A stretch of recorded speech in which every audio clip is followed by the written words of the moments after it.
ವರುಣ ಕ್ಷೇತ್ರದಲ್ಲಿ ಜೆಡಿಎಸ್ ಪಕ್ಷದ ಚಟುವಟಿಕೆಗಳು ವೇಗ ಪಡೆದುಕೊಂಡಿದ್ದು, ಜನರೊಂದಿಗೆ ಜನತಾದಳ ಕಾರ್ಯಕ್ರಮದ ಪೋಸ್ಟರ್ ಬಿಡುಗಡೆಯಾಗಿದೆ.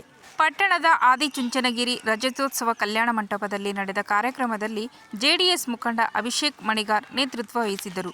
ಈ ವೇಳೆ ಮಾತನಾಡಿದ ಅವರು, ಇದೇ ತಿಂಗಳ 13ರಂದು ವರುಣ ಕ್ಷೇತ್ರದ ಮೆಲ್ಲಹಳ್ಳಿ ಗ್ರಾಮದ ಶಾಂತಲಾ ಕುಮಾರ್ ಕಲ್ಯಾಣ ಮಂಟಪ ಸಮೀಪದ ಮೈದಾನದಲ್ಲಿ ಜನರೊಂದಿಗೆ ಜನತಾದಳ ಕಾರ್ಯಕ್ರಮ ಆಯೋಜಿಸಲಾಗಿದೆ ಎಂದು ಮಾಹಿತಿ ನೀಡಿದರು.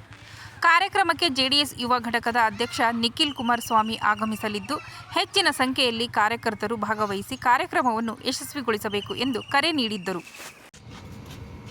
ಅಂದರೆ ಬುಧವಾರ ನಾಳಿದ್ದು ನಮ್ಮ ನಿಖಿಲ್ ಕುಮಾರಸ್ವಾಮಿ ಅವರ ನೇತೃತ್ವದಲ್ಲಿ ಜನರೊಂದಿಗೆ ಜನತಾದಳ ಕಾರ್ಯಕ್ರಮ 70 ಕ್ಷೇತ್ರಕ್ಕಿಂತ ಅಧಿಕವಾಗಿ ಈಗಾಗಲೇ ಕರ್ನಾಟಕ ರಾಜ್ಯಾದ್ಯಂತ ಭಾಳ ಯಶಸ್ವಿಯಾಗಿ ನಡೆದಿರ್ತಕ್ಕಂಥ ಹಿನ್ನೆಲೆಯಲ್ಲಿ ವರುಣಾ ಕ್ಷೇತ್ರದಲ್ಲೂ ಕೂಡ 13ನೇ ತಾರೀಕು ಜನರೊಂದಿಗೆ ಜನತಾದಳ ಅತಿ ಹೆಚ್ಚಿನ ಸಂಖ್ಯೆಯಲ್ಲಿ ವರುಣಾ ಕ್ಷೇತ್ರದ ಜನತೆ ಆಗಮಿಸಿ ಈ ಕಾರ್ಯಕ್ರಮವನ್ನು ಯಶಸ್ವಿ ಮಾಡೋದಲ್ಲದೆ ನಿಖಿಲ್ ಕುಮಾರಸ್ವಾಮಿ ಅವರಿಗೆ ಆಶೀರ್ವಾದ ಮಾಡಿ ಮುಂದೊಂದು ದಿನ ಅವರು ಕೂಡ ಈ ರಾಜ್ಯದ ಚುಕ್ಕಾಣಿಯನ್ನು ಹಿಡಿಬೇಕು, ಮುಖ್ಯಮಂತ್ರಿಯಾಗಿ ಅವರ ಒಂದು ಸೇವೆ ಕೂಡ ಈ ರಾಜ್ಯಕ್ಕೆ ತಲುಪಲಿ ಅಂತಕ್ಕಂಥ ಆಶೆಯಿಂದ ಒಂದೆರಡು ಮಾತು ಮುಗಿಸ್ತೀನಿ. ನಮ್ಮ ಮೇ 13ನೇ ತಾರೀಕು ಬುಧವಾರ ಮೆಳ್ಳಹಳ್ಳಿ ಗ್ರಾಮದ ಬಳಿ ಇರ್ತಕ್ಕಂಥ ಶಾಂತಲಾ ಕುಮಾರಿ ಚೌಟ್ರಿಯ ಹಿಂಭಾಗ ಇರ್ತಕ್ಕಂಥ ಒಂದು ಮೈದಾನದಲ್ಲಿ ಹೆಚ್ಚಿನ ಸಂಖ್ಯೆಯಲ್ಲಿ ಜನ ಆಗಮಿಸಬೇಕು ಅಂತಕ್ಕಂಥ ಕೋರಿಕೆ.